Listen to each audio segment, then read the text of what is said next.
Panel, remember your school days? Does this picture ring any bells? It's the famous Toffs and Tuffs photo. Let's take a closer look.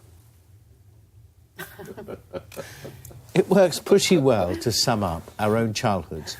There's Nick and Rachel on the left, ignoring the rest of us. But it shouldn't be just the likes of Nick and Rachel going to the best schools. A group of private schools is offering up to 10,000 places to children from poor families. What do they want from the government in return? The amount each place cost in the state system, about £5,500. Each side benefits. The government sends thousands more children to good schools. The private schools get to keep their charitable status. This country has a responsibility to prepare as many children as possible for the world of work, particularly in this tough economic environment. The scheme does just that. It gives more kids the benefit of a private education. Don't give me that look. Come on. This says a few different things to me. Firstly, you're saying about it will help the government send thousands more children to good 10,000. schools. Yeah, well, why don't you send many more than 10,000 students to good schools by actually sorting out the state schools? I don't like this kind of notion that the answer to giving a good education to a child is to give them this Willy Wonka-style voucher system to this posh school over there, and therefore there's 10,000 kids there that are going to get their life sorted. Michelle, don't denigrate such a great idea. No, but surely, if you want to give kids access to decent schools, sort your schools out. And don't be under any illusions that the reasons that these private schools are doing this, which is all very well and noble of them, by the way, but they are doing it in order to protect their own tax status, which is worth 150 million a year to them. So, in principle, I kind of get why they're doing it, and I have no problems with it, but I think it's a bit of a cheek, actually, to ask the government to be putting more money into that scheme when they're already quite heavily subsidised. OK, so let me just answer that specific point. Yes, please. So, number one, if the private schools didn't exist, they currently educate 470,000 children. I know this. Those children would go to a state school. The cost of that state education would cost £3 billion a year to the state. So 150 saving on one hand to the private schools. The government costs £3 billion. So the numbers are, you save 150 in taxes for the private schools, but it costs you £3 billion more. So actually, that's a very weak argument in my eyes. But do you think your maths don't add up But very do well. you think though that it's right that what we're saying is, in order to give these 10,000 extra children a good education, we'll shove them into the private system?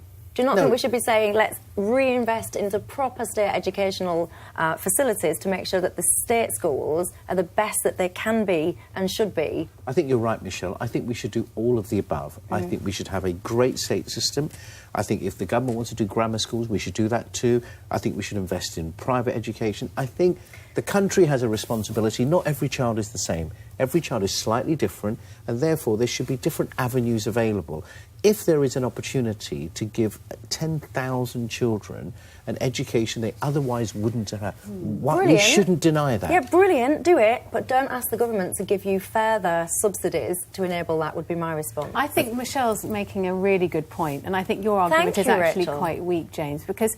Ooh, steady. What you're arguing that we should put state money into the private sector, essentially to save the private sector. Michelle is arguing that we should properly invest in the state sector. And on any objective criterion, Michelle has got the better argument, because it is far better that the 600,000 children in the state who are across the cohort every year have access to a better education than 10,000 children, selected children a year, have access to a exclusive private education. Rachel, Michelle is absolutely right. I've never understood why Labour governments have continued to give tax breaks to private schools. It's always been... I can't work it out.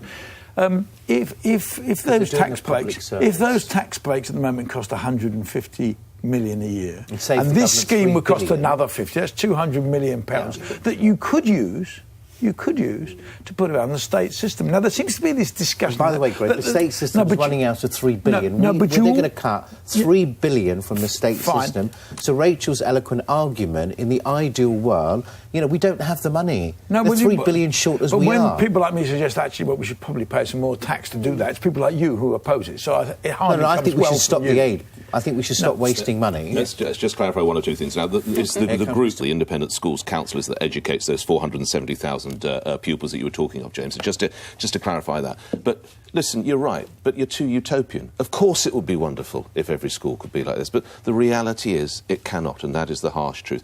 This is a brilliant way that they get a bit back. The independent schools, I understand they keep their charitable status, which is great for tax, and in so doing, some children benefit. And to James's other point, which is I totally agree with you, we used to have schools like this, and they used to be called grammar schools. We have a government that seems to talk the talk, but do very little of walking the walk to actually get it closest to grammar schools. And of course, it'd be, every state school should be like that, and you say the same. They can't be. That's the reality. That's why I find for James. Can I just say one thing? The interesting thing about the fact that the independent sector saves the state £3 billion a year, to me suggests that there is an enormous amount of slack in the system. There is money available. Parents are willing to spend £30,000 a year to send little Lord Fauntleroy to one of those tough schools. People are prepared to spend money on education. Now, you're right. It's just that the state... Who can afford it? The people who can afford it do it. Yeah. Nick pretends that we couldn't have, it's utopia to have really good state schools. Michelle is absolutely right to suggest we should have it. That happens in France. Mutually exclusive. It happens in Germany. They sort it out. We don't. Let me just show you a clip. Let me just show you a clip from the head teacher of a state school. Rachel's school that we're looking at. On the surface, it may look like it's not a bad idea, and I think I'm always up for choice, and I'm always up for young people having a choice. However, I think behind it, I'm concerned about what it really does mean or what it could mean. And I think in particular, I'm concerned about whether it ends up being a selective system where only maybe the brightest students are able to get into some of the private schools. And I think also I'd be concerned about the effect that would then have on the state system as well, because in effect it's not just potentially taking the brightest students out, but it's also taking money out of the state system. So I think he makes the point. I mean, it would be selective. There's no doubt about that. It would be selective. So the issue is which means if you're not very bright, but your parents have got money, you can go to that school anyway because they pay. But if you're from the states, if you're from a not very rich family, you can only go if you're bright, which seems to me.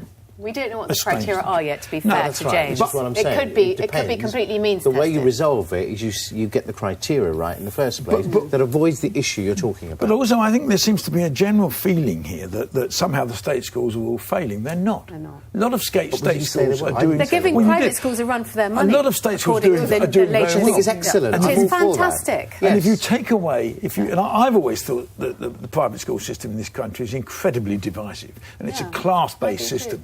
And actually, if by taking away the tax status it meant fewer people could go, that would suit me fine. I think that's a good idea. And also then they would ramp up their fees even more than they do already, which is they're galloping way beyond inflation. And more people would come from overseas, which is what increasingly, a lot of state schools in this country, a lot of public schools in this country are increasingly full of overseas students. So let's take on the 10,000. Let's give them a chance. Michelle.